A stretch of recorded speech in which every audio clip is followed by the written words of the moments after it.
আকবর আলী কাছে আমরা যাই।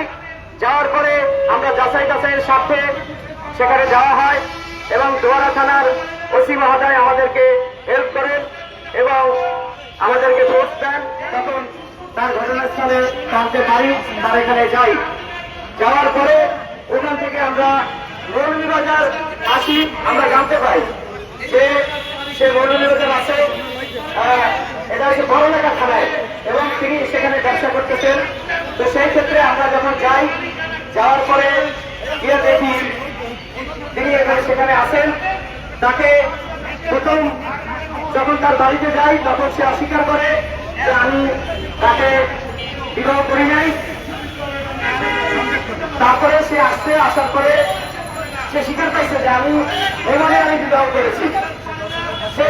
সে দর্শকের বাংলাদেশে আমরা অনুরোধ করেছিলাম, যেহেতু আপনি বাংলাদেশের প্রচলিত আইনে বাংলাদেশে এসে আপনি পালিয়ে 11 লক্ষ টাকা নিয়ে চলে এসেছেন।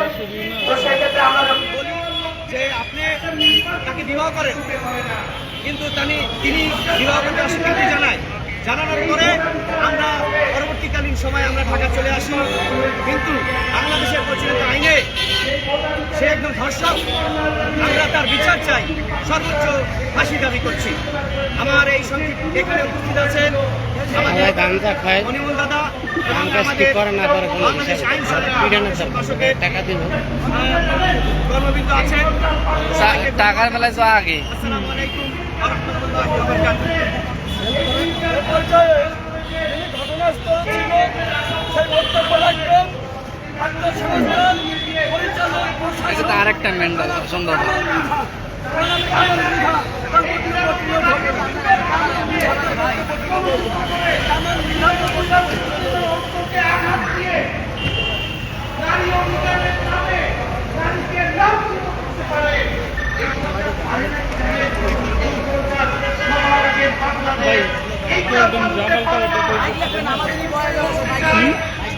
ওই আমজানতার অফিস, ওই যে অল্পনার ভিতরে বাইতুল মাকারামের অপোজিটে।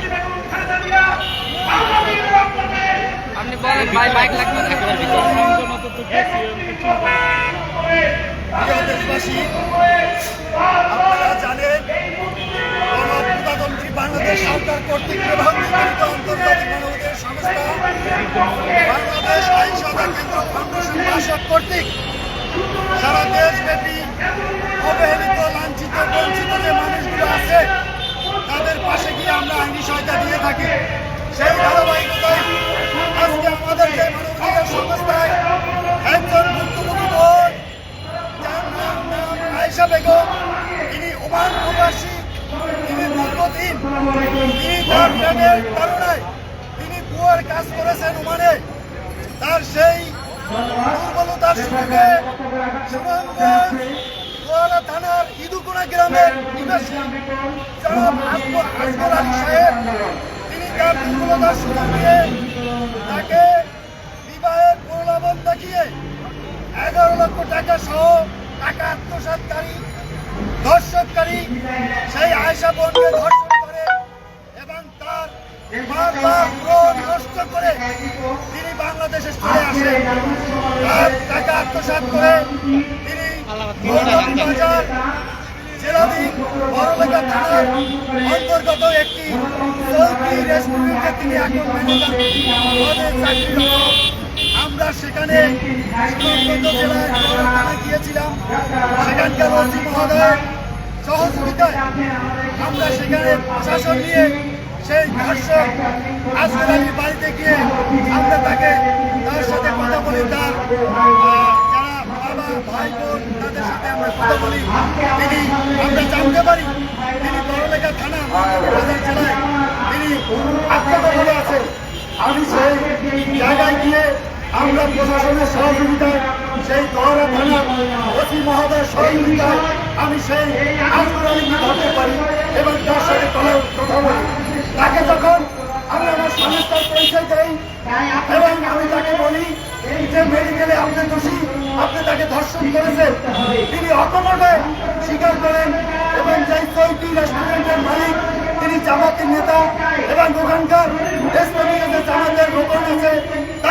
আমি একাধিকবার আমি আলোচনা করি, তারা আমাকে ডেট লিস্ট করেন, সেই ডেট অনুযায়ী আমি আবার সেই দোয়ারা থানায় বড়লেখা থানায় চলে যাই।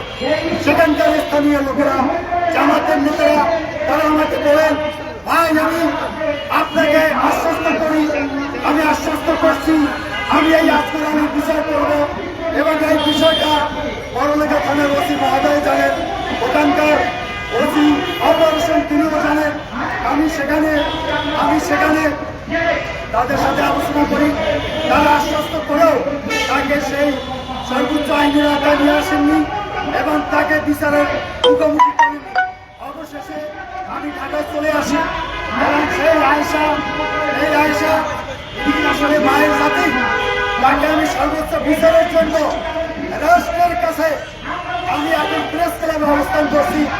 আমি আশা করছি রাষ্ট্রের যারা নীতি নির্ধারক আছেন এবং পরবর্তীকালীন সরকার প্রধান যিনি প্রফেসর ডক্টর ইউনূস স্যার আছেন, তাকে আমি দৃষ্টি আকর্ষণ করছি আমরা এই আয়েশা বোনকে যেন তিনি সঠিক এবং একটি ষষ্ঠ বিচার পান, সেই জন্য আমি রাষ্ট্রের প্রতি আমি দৃষ্টি আকর্ষণ করছি এবং পুলিশ প্রশাসন আছে, সাংবাদিক বৃন্দ আছেন, দেশবাসীর কাছে আমি বিনীতভাবে অনুরোধ করছি এই ধর্ষিতা এবং এই অবহেলিত, এই লাঞ্ছিত বঞ্চিত যিনি এখন মানবতার জীবন যাপন অতিবাহিত করছে এই আয়েশা বোনকে আমরা সেই বিচার পাওয়ার জন্য আমি অনুরোধ করছি রাষ্ট্রের নীতি নির্ধারক যারা আছেন সবার কাছে। এই বলে আমি আমার দ্রুততম বক্তব্য শেষ করছি। আসসালামু আলাইকুম ওয়া রাহমাতুল্লাহি ওয়া বারাকাতুহু।